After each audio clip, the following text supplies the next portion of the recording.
రాజమహేంద్రవరంలో నేను నాతో పాటు దుర్గేష్ గారు, పెద్దల బుచ్చి చౌదరి గారు, వాసు గారు, బలరాం కృష్ణ గారు, సోమవీర్రాజు గారు అందరం కలిసి ఇక్కడికి వచ్చి పుష్కరాలకు సంబంధించిన ఎల్సిటీ వర్క్స్ కూడా స్టార్ట్ చేయాలి ఇవ్వాలనే దానికోసం ఇవాళ చంద్రబాబు నాయుడు గారు పుట్టినరోజు అన్నీ కలిపి వాళ్ళ ఇక్కడ ఈ ప్రాంతంలో స్టార్ట్ చేశాము. దాదాపు 150 కోట్ల రూపాయలతోటి ఇవాళ మా డిపార్ట్మెంటు పనులు పుష్కరాలకు సంబంధించి స్టార్ట్ చేస్తున్నాం.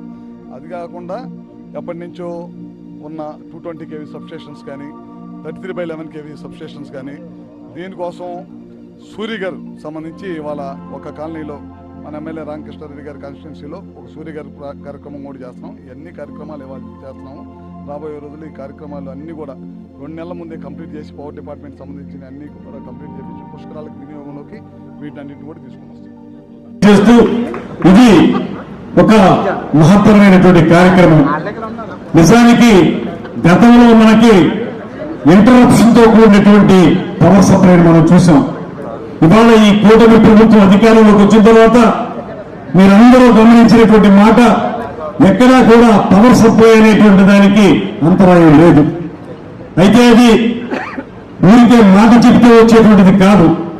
దానికి నిర్వహణ సరిగ్గా ఉండాలి.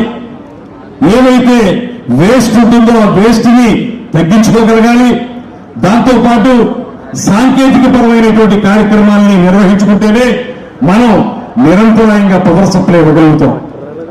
అదే సమయంలో నిరంతరాయంగా పవర్ సప్లై ఇవ్వాలంటే మరొక పక్కన ట్రూ-అప్ ఛార్జెస్ అనేటువంటి మాట కూడా వినపడుతుంది.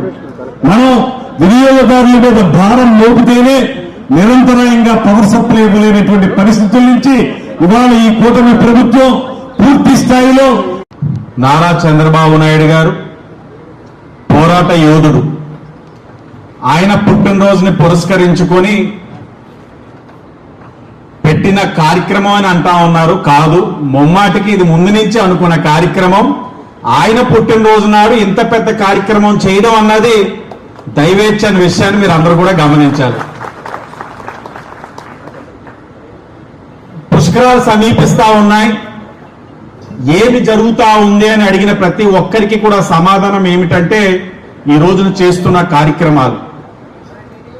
రాజమహేంద్రవరంలోని మన అందరికీ కూడా ఎప్పటి నుంచో కళ అండర్ గ్రౌండ్ ఏదైతే కేబులింగ్ అన్నది, పవర్ కేబులింగ్. ఆ అండర్ గ్రౌండ్ కేబులింగ్ అన్నదానికి ఎక్కడ చేస్తే మంచిది, ఏ విధంగా చేస్తే మంచిది అన్నదాని గురించి సరైన విధంగా అధ్యయనం చేసి ఈరోజు కోటిలింగాల ఘాటి నుంచి ఏదైతే రాజమహేంద్ర